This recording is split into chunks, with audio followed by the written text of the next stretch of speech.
classic model of scientific inquiry derives from Aristotle, who distinguished forms of approximate and exact reasoning, setting out the threefold scheme of abduction, logic, inductive, proposed assumption to a conclusion, and inductive generalization, inference, treating combined forms such as reasoning by analogy, similarity. In 1877, Charles Sanders Peirce characterized inquiry as not a pursuit of truth. He considered it as the struggle to move from irritating, restraining doubts born of surprises, disagreements, and to reach a belief on which one is prepared to act. He framed scientific inquiry as a part of a broader array of varied but related ideas that goads and urges like general inquiry. He held mere verbal and exaggerated doubt as fruitless and outlined four methods for settling opinions that he ordered from least to most successful.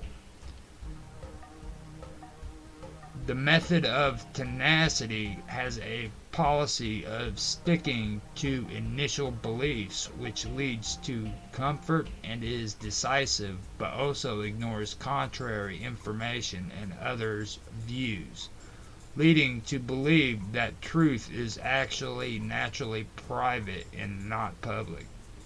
It goes against the social influence and usually falters when it is easy to tell that other person's opinions is genuinely as good as one's own opinion.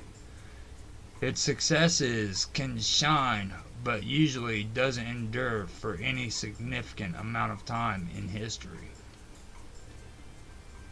The method of authority sometimes overcomes disagreements brutally with lofty success, but cannot work thoroughly enough to suppress doubts that are learned when discovering different societies from both the past and the present. The method of the priori supports conformity with less brutality than the method of authority, but fosters the idea that opinions are something of taste. It makes comparisons of perspectives in terms of what is agreeable to reason. It is based and dependent upon fashions of molds and standards with a specific theme and a framework consisting of basic assumptions on ways of thinking according to methodology. The scientific method purposefully considers itself fallible and tests, criticizes, corrects, and improves itself. Peirce held that the slow and stumbling process of reasoning can be inferior to instinct and traditional sentiment in practical matters. The scientific method of Peirce should be suited to theoretical research and shouldn't be hindered by the other methods and practical ends. Reason's first rule is that in order for someone to learn, he must first want to learn, and proposed conclusions should not hinder inquiry. The scientific method is by far the most secure method because it was deliberately designed to eventually arrive at the most secure belief on which the most successful practices can be based. Starting, of course, with the idea that people did not really search for truth, but the ability to subdue irritating and hindering doubts. Peirce showed that through struggle, people can admit to truth for the sake of the integrity of beliefs. Seek as truth the guidance of potential practice correctly to its goal and uniting themselves to the scientific method.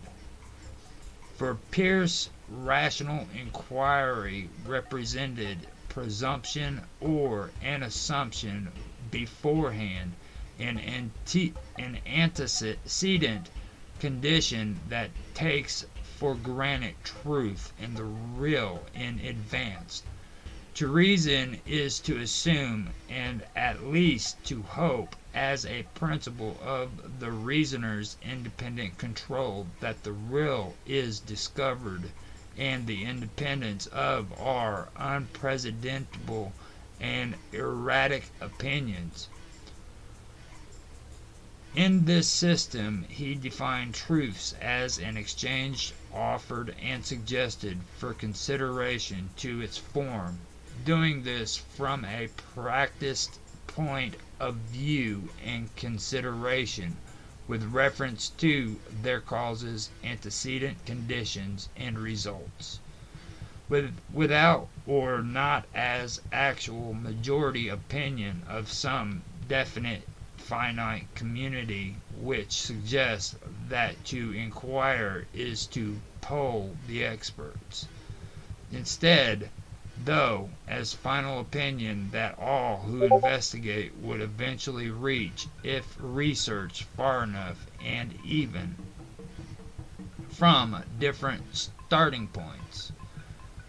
As one following the other, Peirce defined the real as the true indication visible. Rather, it is a possibility, quality, actuality, brute fact, necessity, norm, or law, independent of majority opinion and dependent only on the final opinion discovered through sufficient investigation and research.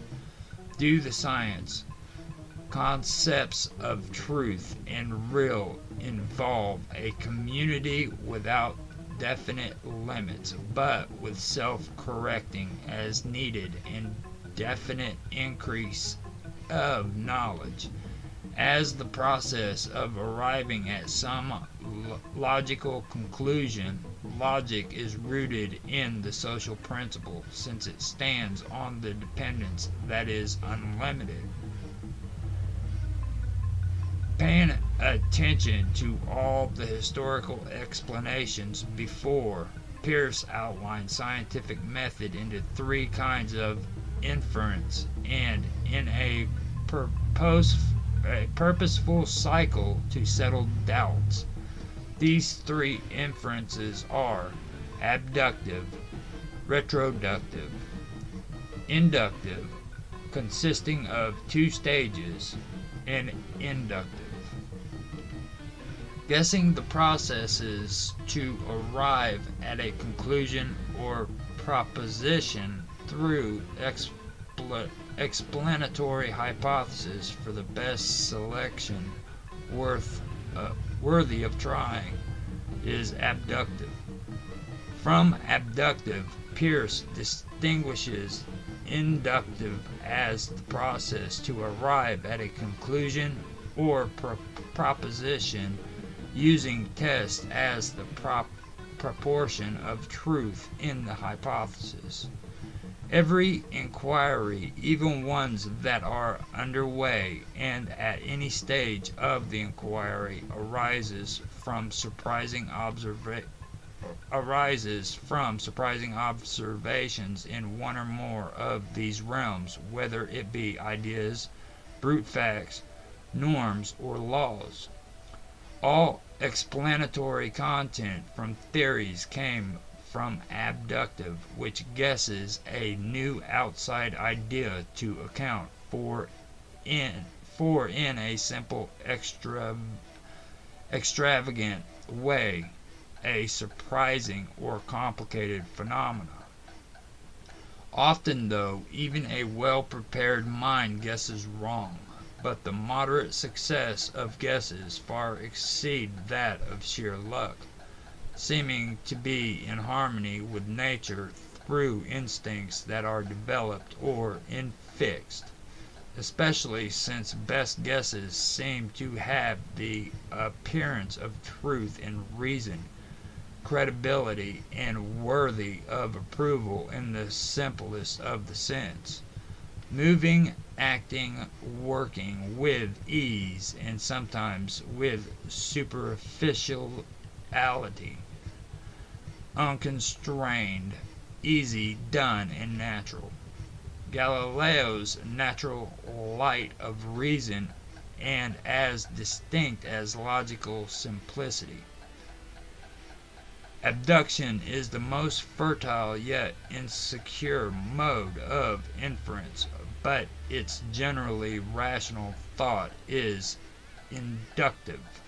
Without it there is no hope of sufficiently speeding up investigation of new truths, and it works often enough to do so. Coordinative method leads to taking away a plausible hypothesis to judge it for its ability to be tested and how its trial would conserve inquiry in itself.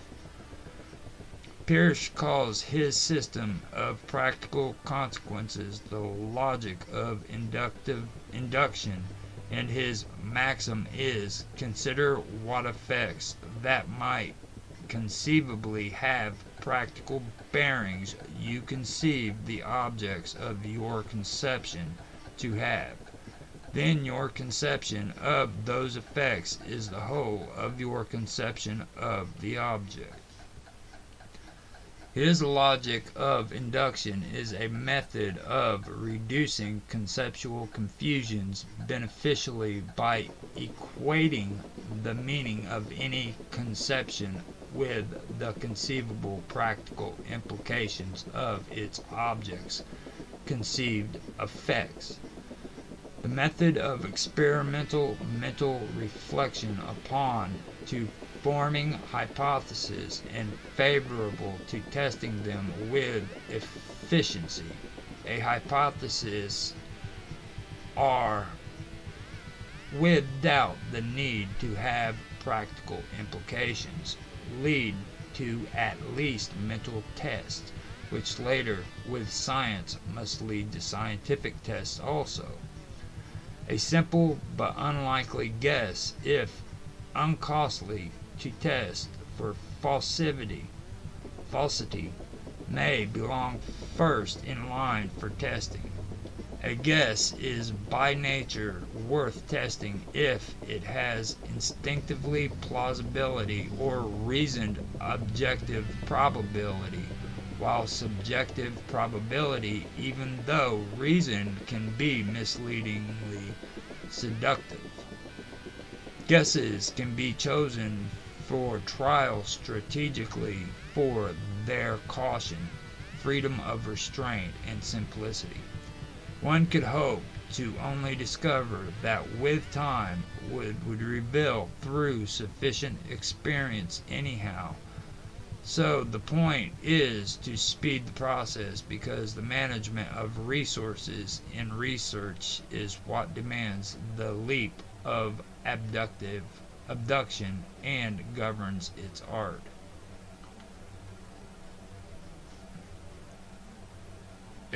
Explication: unclearly a proposition to support or help to support a conclusion, but deductive analysis of the hypothesis in order to render its part as clear as possible.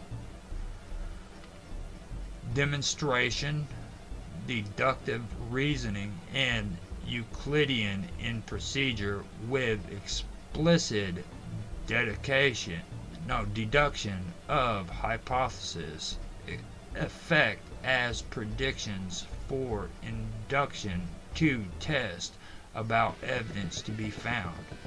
A proposition that is incidentally proved by proving another proposition, an immediate consequence or easily drawn conclusion, a natural consequence or result. if need be, a proposition that can be deducted from the premises or deduction of a system. The long-run validity of the rule of induction is deducible from the principle and supposes or assumes beforehand, taking reality for granted in advance and in general, believing that the real is only the object of the final opinion to which adequate investigation leads to. Anything which no process would lead to is not real. Induction involving ongoing tests or observations follow a method which, if persistently followed, will diminish its error below any degree beforehand. There are three stages, which are classification, unclearly a proposition to support or help to support a conclusion, but inductive classing of objects of experience under general ideas. Probation, direct inductive reasoning with crude catalog and lists, or gradual new estimate of proportion of truth in the hypothesis after each test. Gradual induction is concerned with qualities and depend on the weightings, qualities, or characters, or estimated and measured by quantity and dependent on measurements, statistics, or counting. Sentential induction. By inductive reasoning, it appraises probations separately, then their combinations, and also appraises these appraisals with self-appraisals to pass final judgment of the whole result. Frequently, the scientific model is used not by only single persons but several, and not only cooperating directly but indirectly also. Within such an environment, various techniques have been developed to ensure the integrity of the scientific methodology.